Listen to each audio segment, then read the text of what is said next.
Hello students, कैसे हैं आप। आज हम डिस्कस कर रहे हैं पी ब्लॉक एलिमेंट और पी ब्लॉक एलिमेंट का second group carbon family. Carbon family जिसको हम कह सकते हैं कि ये फोर्थ ए ग्रुप के हैं अगर हम मेंडलीफ पीरियोडिक टेबल की बात करें, और मॉडर्न पीरियोडिक टेबल की बात करें तो ये 14th ग्रुप के हैं। ठीक है दोस्तों, चलिए देखते हैं इसके अंदर। तो यहां पर जो कार्बन फैमिली है, कार्बन फैमिली के मेंबर्स कौन कौन से हैं, पहले इनके बारे में देख लेते हैं। या पहले ये देखते हैं कि कार्बन फैमिली हम कहेंगे किसको, जो कार्बन से स्टार्ट हो रहा है जो ग्रुप, ठीक है ना, या फिर ये कह सकते हैं जिसका जो आउटर कॉन्फ़िगरेशन है, ये आउटर कॉन्फ़िगरेशन NS2NP2, जिसका भी ये आउटर कॉन्फ़िगरेशन होगा, लास्ट इलेक्ट्रॉन p सब सेल में एंटर करे और p में 2 इलेक्ट्रॉन्स हो, तो ये 14th ग्रुप या ये कहें 4th ए ग्रुप या फिर ये कहें कार्बन फैमिली के मेंबर्स हैं। चलिए स्टार्ट करते हैं। कार्बन फैमिली इलेक्ट्रॉनिक कॉन्फ़िगरेशन हमने देख लिया। इसके जो मेंबर्स हैं, एटम्स जो हैं, ये मेंबर्स होंगे carbon, silicon, germanium, Sn and Pb। यहां तक ये हम देखें, ये कार्बन फैमिली के मेंबर्स हैं। कार्बन इसको लीड करता है, कार्बन इसका फर्स्ट मेंबर है, इसलिए हमने इसको नाम दे दिया कार्बन फैमिली। देखते हैं इसके बारे में कुछ प्रॉपर्टीज, कुछ केमिकल, कुछ फिजिकल प्रॉपर्टीज। सबसे पहले इसमें एक पेयर इफेक्ट है, इनर्ट पेयर इफेक्ट। ये ऑक्सीडेशन नंबर से रिलेटेड है। जैसे जैसे हम डाउन द ग्रुप जाते हैं, NS2 इलेक्ट्रॉन्स ये ऑलमोस्ट इनर्ट होते जाते हैं। ये इसमें ये कहें हम कि आयनाइजेशन में पार्टिसिपेट नहीं करते। अगर हम ये कहें NS2NP2 दोनों इलेक्ट्रॉन पार्टिसिपेट करें तो कॉमन ऑक्सीडेशन स्टेट बनेगी +4। लेकिन अगर ये पार्टिसिपेट नहीं करेगा NS2 तो ऑक्सीडेशन स्टेट +2 भी हो जाएगी। और ये इनर्ट पेयर इफेक्ट जो होता है, डाउन द ग्रुप डोमिनेंट होता चला जाता है, Pb में आकर ये डोमिनेंट हो जाता है एक तरह से हम कहें। तो यहां पर हम देख रहे हैं कि जो कार्बन फैमिली है इसके अंदर हम देखें कि इनर्ट पेयर इफेक्ट जो होता है, वैसे इनर्ट पेयर इफेक्ट जो होता है ये 13th group, 14th group, 15th group तीनों में एप्लीकेबल है। तीनों के अंदर, जैसे 13th में जो थैलियम था वो +1 में ज्यादा स्टेबल होता है +3 की बजाय, ऐसे ही यहां पर Pb+2 ज्यादा स्टेबल हो जाएगा Pb+4 की बजाय, और बिस्मिथ +3 में मोर स्टेबल होगा +5। तो ये बॉटम 3 एलिमेंट्स हमने देखे हैं जो इनर्ट पेयर इफेक्ट के लिए ये कहें इनका एप्लीकेशन है एक तरह से। इसके बाद में नेक्स्ट हम देखें, gold dissolve in aqua regia. Gold जो कि इजीली किसी एसिड बेस रिएक्शन नहीं करता, लेकिन ये एक्वारेजिया जो HCl HNO3 का कॉम्बिनेशन होता है इसके अंदर डिसॉल्व हो जाता है। इसके बाद हम कार्बन डाइऑक्साइड की बात करें कि कार्बन डाइऑक्साइड जो ऑक्साइड्स हैं कार्बन फैमिली के, CO2 गैस है, इसके अलावा जितने भी ऑक्साइड्स हैं वो सारे के सारे ऑक्साइड सॉलिड होते हैं रूम टेम्परेचर पर। इसके बाद नेक्स्ट देखें, ट्राइमिथाइल एमाइन। अगर हम इसको कंपेयर करते हैं ट्राइसिलाइल एमाइन जिसमें सिलिकॉन आ गया, तो दोस्तों सिलिकॉन में वैकेंट ऑर्बिटल होता है जिसमें नाइट्रोजन अपना लोन पेयर बैक बॉन्डिंग बना लेता है, जबकि यहां पर हम देखें CH3 के साथ नहीं बनाता। तो ये कार्बन और नाइट्रोजन की अगर हम बात करते हैं, कार्बन के पास वैकेंट ऑर्बिटल नहीं है, तो ये जो लोन पेयर है ये एजिट रहेगा, एजिट रहेगा, और सिलिकॉन के साथ ये बैक बॉन्डिंग बना लेगा।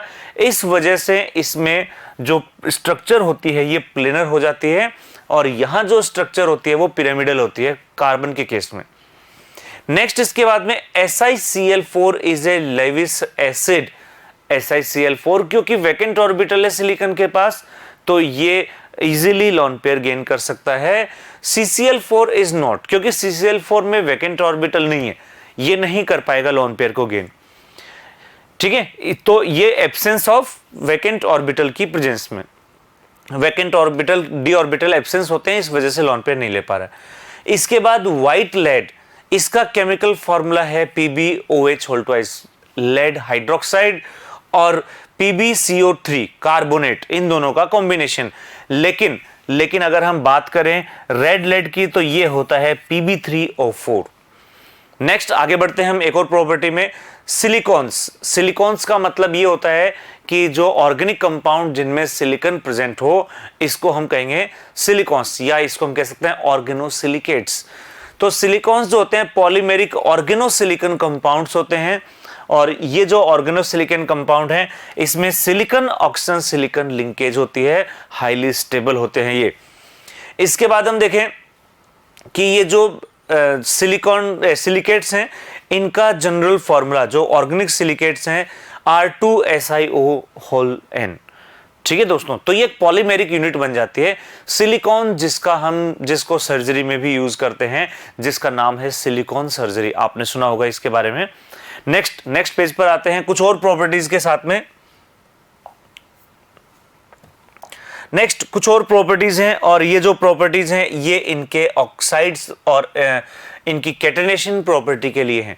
सबसे पहले हम बात करें कैटेनेशन प्रॉपर्टी कहेंगे किसको? कैटेनेशन का मतलब होता है सेल्फ लिंकिंग प्रॉपर्टी, यानी एक एटम अपने ही दूसरे एटम से कनेक्टेड होता चला जाए, और ये प्रॉपर्टी मैक्सिमम होती है कार्बन में, इसीलिए ऑर्गेनिक कंपाउंड इतने सारे बनते हैं, कार्बन कार्बन से कनेक्ट, सेल्फ लिंकिंग प्रॉपर्टी। और ये क्यों होती है? ये होती है इनकी बॉन्ड एनर्जी की वजह से, due to its high bond energy and tetravalency. ये दोनों फैक्टर काम आएंगे जिसमें कैटेनेशन प्रॉपर्टी हो जाएगी। जैसे जैसे बॉन्ड एनर्जी डिक्रीज होगी, कैटेनेशन प्रॉपर्टी भी डिक्रीज होगी, और ये लेड पर जाकर ऑलमोस्ट जीरो हो जाएगी। इसके बाद नेक्स्ट देखें कार्बन के ऑक्साइड्स, और कार्बन के ऑक्साइड में एक ऑक्साइड, वैसे तो हम जनरली देखते हैं कार्बन मोनोऑक्साइड, कार्बन डाइऑक्साइड, ये तो common, carbon monoxide, carbon dioxide. एक और ऑक्साइड है वो है कार्बन सब ऑक्साइड। कार्बन सब ऑक्साइड जिसकी जो स्ट्रक्चर होती है कुछ इस तरह से होती है, कॉर्नर वाले कार्बन पर ऑक्सीजन होंगे और मिडिल में होंगे डबल बॉन्ड, कार्बन सब ऑक्साइड।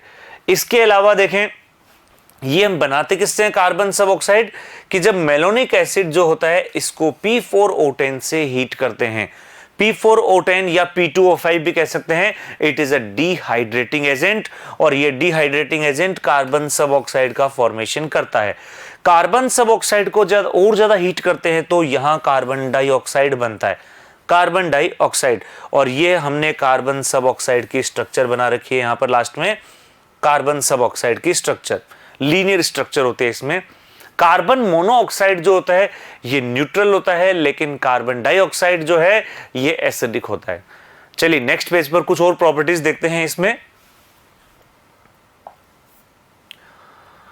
कुछ और प्रॉपर्टीज, कुछ और रिएक्शंस देखें। तो यहां पर सिलिकॉन के बारे में बात चल रही है कि सिलिकॉन जैसे हमने कहा पॉलीमर है, और पॉलीमर में R2SiO और होल N, यानी बहुत सारे कंपाउंड्स इसमें होंगे। ये ऑर्गेनोसिलिकॉन का फॉर्मूला है, और इसका हम जब हाइड्रोलाइसिस कराते हैं तो सिलिकॉनिक एसिड मिल जाएगा इसके अंदर। इसके बाद एक और कंपाउंड है, और ये है मोज़ेइक एसिड। मोज़ेइक एसिड, मोज़ेइक एसिड जो मोज़ेइक गोल्ड जो होता है SnS2, ये मोज़ेइक गोल्ड। स्टेनिक सल्फाइड इसको हम कहेंगे, और येलो ग्लिटनेस स्केल्स, इसके ये कहें तो गोल्ड जैसी अपीयरेंस होती है, गोल्ड जैसी, जिसको हम फूल्स गोल्ड भी कह सकते हैं, इस तरह से होता है ये। इसके बाद नेक्स्ट देखें, अगर हम इसकी रिएक्शन कराते हैं, ये जो मोज़ेइक गोल्ड है ये इसी का नाम है जिसमें गोल्ड जैसी चमक होती है, इसकी जैसी शाइनिंग होती है। इसके बाद नेक्स्ट देखें ये प्रिपेयर कैसे करते हैं, तो SN की रिएक्शन हम कराते हैं अमोनियम क्लोराइड से, इससे हमें मिलता है ammonium SnCl4 stannic chloride, ammonium stannic chloride.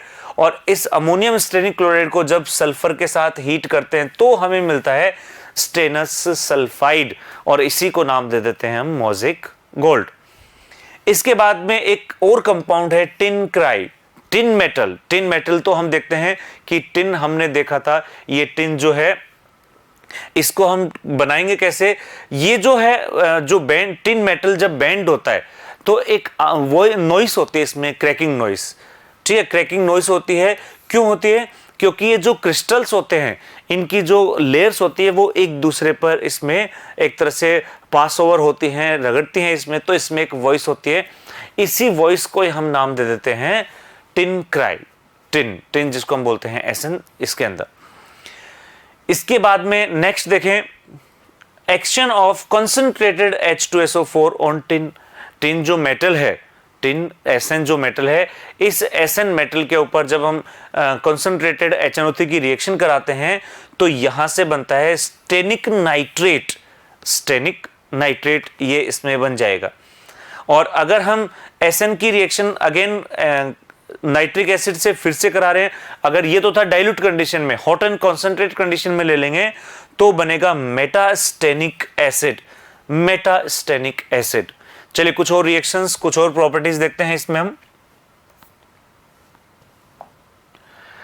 Next यहां पर हम देख रहे हैं कुछ और प्रॉपर्टीज, और इसमें जैसे हम लेड की बात कर रहे थे, पहले भी आया था ये लेड, रेड लेड और रेड लेड, इसके बारे में Pb3O4, ये है रेड लेड Pb3O4। और दोस्तों इसी को हम नाम दे देते हैं, अगर आपने सुना हो सिंदूर आपने सुना हो, वो रेड लेड ही होता है Pb3O4। और इसमें ये जो कॉम्बिनेशन है, इसमें ऑक्साइड का कॉम्बिनेशन है, PbO2 एंड PbO दोनों का कॉम्बिनेशन होता है रेड लेड या सिंदूर। नेक्स्ट इसके बाद में है लेड डाइऑक्साइड PbO2, और PbO2 जो होता है ये ब्राउन पाउडर होता है। और ये ब्राउन पाउडर जो होता है कैसे ऑब्टेन होता है, जब रेड लेड को हम HNO3 के साथ में ट्रीट करते हैं, इसके साथ जब रिएक्शन कराते हैं, HNO3 के साथ रिएक्शन कराते हैं तो पहले लेड, ये जो लेड नाइट्रेट बनता है, लेड नाइट्रेट के साथ लेड डाइऑक्साइड भी बनेगा, हाइड्रोजन गैस इसमें रिलीज हो जाएगी। इसका जो यूज है वो है active material of the positive plate in storage cell जो होते हैं, जिसको ये कहें सेल की फॉर्म में, ड्राई सेल या वेट सेल जो हम काम में लेते हैं, इंडस्ट्री में जो सेल यूज करते हैं रिएक्शंस कराने के लिए, एक तरह से ये कहें इलेक्ट्रोकेमिकल सेल, तो उसमें हम यूज करते हैं इसको active material of the positive plates. याद है आपको, पॉजिटिव नेगेटिव प्लेट होती हैं कैथोड एनोड, तो उसमें as a positive plate. Next इसके बाद में है मेन ओर्स ऑफ लेड के जो ओर्स हैं, लेड एक मेटल है और मेटल को हम जिससे ऑब्टेन करते हैं वो है एक तरह से ओर्स, और लेड के जो ओर्स हैं वो हैं गैलेना PbS, इसके अलावा सिरुसाइट Pb कार्बोनेट, लेड कार्बोनेट, इसके अलावा एंजिलाइट्स, और ये है PbSO4 एंजलसाइट PbSO4, SnCl2.2H2O, ये पूरा एक कॉम्बिनेशन है। On heating undergoes to the form of its basic chloride SnCl2 जो है, इसका हमने अगर हाइड्रेटेड सॉल्यूशन ले लिया, हाइड्रेटेड, तो अगर हम इसको हीट करते हैं तो ये बेसिक हाइड्रोक्साइड, बेसिक क्लोराइड में SnOHCl इसमें कन्वर्ट हो जाएगा। तो ये कुछ रिएक्शन थी, कुछ और रिएक्शंस देखते हैं हम इसके बाद में, कुछ और प्रॉपर्टीज, कुछ और reactions. Next stannous chloride, SN के दो क्लोराइड होते हैं, जैसे हम जानते हैं SnCl2, SnCl4। और दोस्तों जैसा हम जानते हैं, जो भी हायर ऑक्सीडेशन स्टेट में होता है उसके आगे इक लगता है, और जो लोअर ऑक्सीडेशन स्टेट में होता है वो अस, इक मतलब अधिक। यहां स्टेनस, अस मतलब +2, यानी यहां बात चल रही है Sn+2 की, SnCl2 की। अगर हम इसकी मरकरी आयन जो है Hg+2, इसके साथ में जब रिएक्शन कराते हैं तो ये एक तरह से हम कहें Sn जो होता है ये ऑक्सीडाइज हो जाता है Sn+4 में, और मरकरी जो +2 में है ये रिड्यूस हो जाता है +1 में। मर्क्यूरिक,